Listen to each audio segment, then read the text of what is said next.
చాలా మంది జీవితంలో మార్పు తెచ్చుకోవాలని ముందుకు వెళ్తున్న వాళ్ళు ఈ ఒక్క తప్పు వల్ల వాళ్ళ జీవితంలో మార్పు తెచ్చుకోవాలనుకొని వాళ్ళకి ఉద్దేశం ఉన్నా కానీ వాళ్ళు మార్పు తెచ్చుకోలేకపోతున్నారు. అదేవిధంగా వెనక్కి వెళ్లి మళ్ళీ కూడా వాళ్ళ యొక్క ముందు యొక్క జీవితాన్ని కొనసాగిస్తున్నారు. ఈ ఒక్క తప్పు ఏమిటి, ఎందుకు ఈ ఒక్క తప్పు వాళ్ళ యొక్క జీవితాన్ని మళ్ళీ వెనక్కి తీసుకెళ్తుందంటే, చాలా మంది ఏం చేస్తారంటే వాళ్ళ యొక్క ముందు యొక్క గతంలో అంటే వాళ్ళు ఎన్నో తప్పులు చేసి ఉంటారు. అంటే వాళ్ళు వ్యభిచారం కానివ్వండి, లేకపోతే వడ్డీ వ్యాపారం కానివ్వండి, లేకపోతే మద్యపానం కానివ్వండి, లేకపోతే అమ్మాయిలతో తిరగటం కానివ్వండి, లేకపోతే షిర్కు చేయటం కానివ్వండి, లేకపోతే రకరకాల తప్పులు అయితే వాళ్ళు చేస్తారు.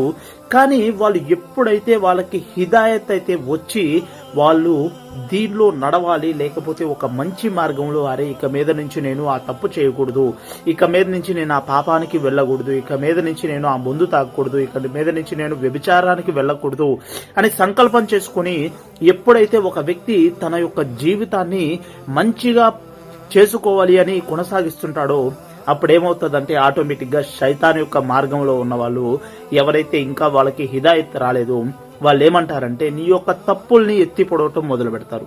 ఎందుకంటే నువ్వు ఇప్పుడు ఏంటంటే ఇన్ని రోజులు వాళ్ళతో కలిసి తప్పులు చేస్తూ వచ్చావు, కానీ ఇక మీద ఏంటంటే నువ్వు ఆ తప్పులు చేయదలుచుకోలేదు. అందుకనే వాళ్ళకేందంటే నిన్ను ఆ తప్పులు చేసే విధంగా వాళ్ళు తీసుకువెళ్లాలనే ఉద్దేశంతో వాళ్ళు ఏం చేస్తారంటే మొన్నటిదాకా నువ్వు నాతోనే కదరా తిరిగావు, మొన్నటిదాకా నువ్వు వ్యభిచారం చేసేవు కదరా, మొన్నటిదాకా నువ్వు నాతోటే ఇట్లా తిరిగావు కదరా, ఇవన్నీ కూడా ఏంటంటే నీకు చెబుతూ ఉంటారు. దానివల్ల నీ మనసులో ఏంటంటే అయ్యో నిజమే కదా, నేను మొన్నటిదాకా ఇవన్నీ చేశాను కదా, నేను ఇప్పుడు దీన్ని ఫాలో అవటానికి నేను అర్హుణ్ణి కాదేమో, నా తప్పుల వల్ల నన్ను అల్లా క్షమించడేమో అనే ఉద్దేశంతో నువ్వేం చేస్తావంటే మళ్ళీ నీ యొక్క మనసులో సంకల్పాన్ని రేపెట్టుకొని నువ్వేం చేస్తావంటే మళ్ళీ యొక్క దీని మార్గం నుండి బయటికి వెళ్ళటానికి చూస్తావు.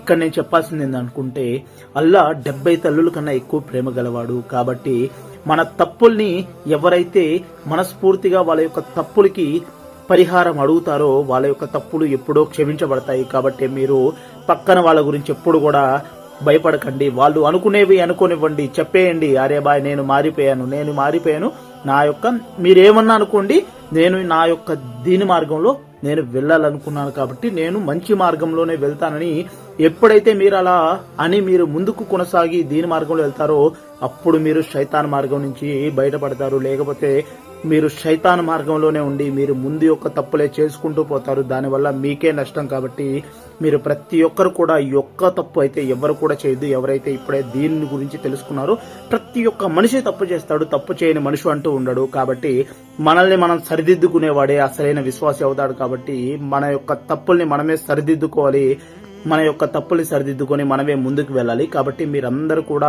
ఈ విధంగా ఫాలో అవుతారని నేనైతే అనుకుంటున్నాను. మీరందరూ కూడా నా కోసం కూడా దువా చేయండి, అదేవిధంగా నా ఫ్యామిలీ మెంబర్స్ కోసం కూడా దువా చేయండి. మీ యొక్క దువాలు నాకు ఎంతో ఉపయోగపడతాయి. అస్సలాము అలైకుం.